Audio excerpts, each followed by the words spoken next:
Joey, since the start of camp, what has stood out to you the most? Yeah, honestly, the energy, the continuity, it's something that we since we came back in January, we spoke a lot about just playing as a true team and what really team means, and it starts with our covenants. And I think as we've gotten to going, all summer long, but you take a little bit of break and come back for fall camp, the guys are ready to go. They believe in each other and just they're having fun playing football together, talking football, just kind of seeing the from year one to year two, just the identity of what we're building and following Coach Lee's lead.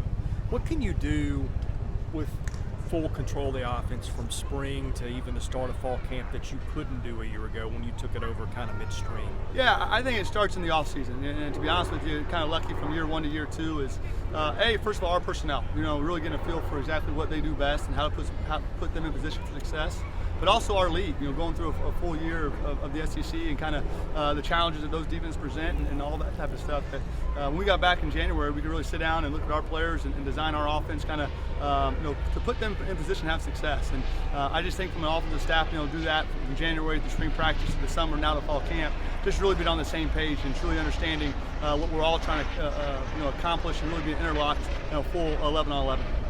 What made Mike Wright the best choice to be the starter coming to camp? Yeah, it started with how he finished the season. He did a really nice job. When he came in late in the year, and then of course it was a battle all spring. But he got his feet wet. And played enough football. You kind of could get a feel for him on game day.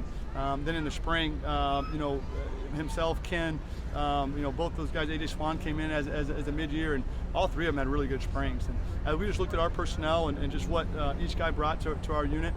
We made a decision going into fall camp that he would start as number one. I'm really happy with our room. I feel really good about the three returners. I'm saying from spring practice with Mike, Ken, and AJ, and then also we brought in Drew Dickey and Walter Taylor. Hayden Moses joined us as a walk-on. But our room is really strong, and they all have a little different skill set, which is fun as a quarterback coach and also as an offense coordinator to make sure we're putting them in position to have success. Is it fair to say Mike's been a little more accurate than where he left off in the spring? I do. I think he has really worked on it, since January, and I think it was evident in spring practice, but then through summer, and really get on the same page with our receivers as well. And so much of that is chemistry and from the different skill positions. And I think through fall camp so far, he's done a nice job of giving those guys a chance to make plays, and he has to keep improving upon that. But he's off to a good start. You mentioned the continuity. On the other side of the coin, what do you think is the next step, or in terms of the area of improvement that you'd like to see from the offense over the next few days or whatever? Consistency. I think through 4 practices, like any practice, there's always good and there's always some bad, right? And we talked about just the other day in an offensive unit. The great offenses make the routine play.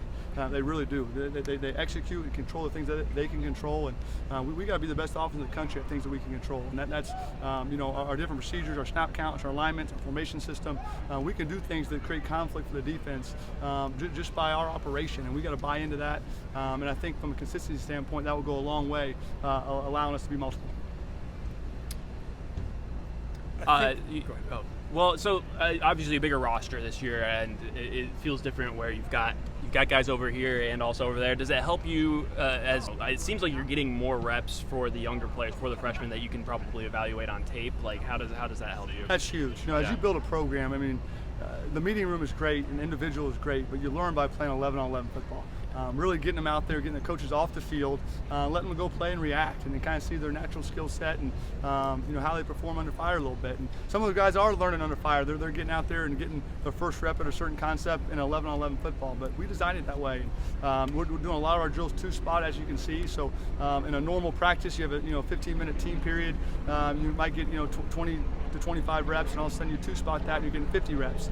So it's just a way to get as many kids reps as possible. And of course, we get to watch all the film and get a feel early in camp, through the first 8-10 practices, kind of where they're at, and as we kind of dial in to get ready for the season. I think your offensive line has been the same tackle to tackle for the first 2 units from the start of camp until now. What does that say about that situation? Well, first of all, depth. Just to say that right there, that having guys that that played a lot of football and then continuity. And I think, especially up front, I know so many times in the game of football, it's about the skilled guys and the guys making plays, but nothing happens without those big guys up front. And we talked about our unit meeting this morning from practice yesterday, just some alignment calls that they made that they wouldn't have made a year ago, and it's something that presented itself for the first time in fall camp, but they're on the exact exact same page and communicating at a high level. It's allowed us to be, much more efficient as an offense. But the biggest thing with the question is just the depth, to truly feel good with putting 2 groups out there and really running our whole offense. Oftentimes, you put a second group out there and you got to really scale it back just because they're not ready to handle the whole package. And honestly, right now, we're calling everything with each group, and it's fun to watch them play. Anything else? Thanks, Coach. Thanks.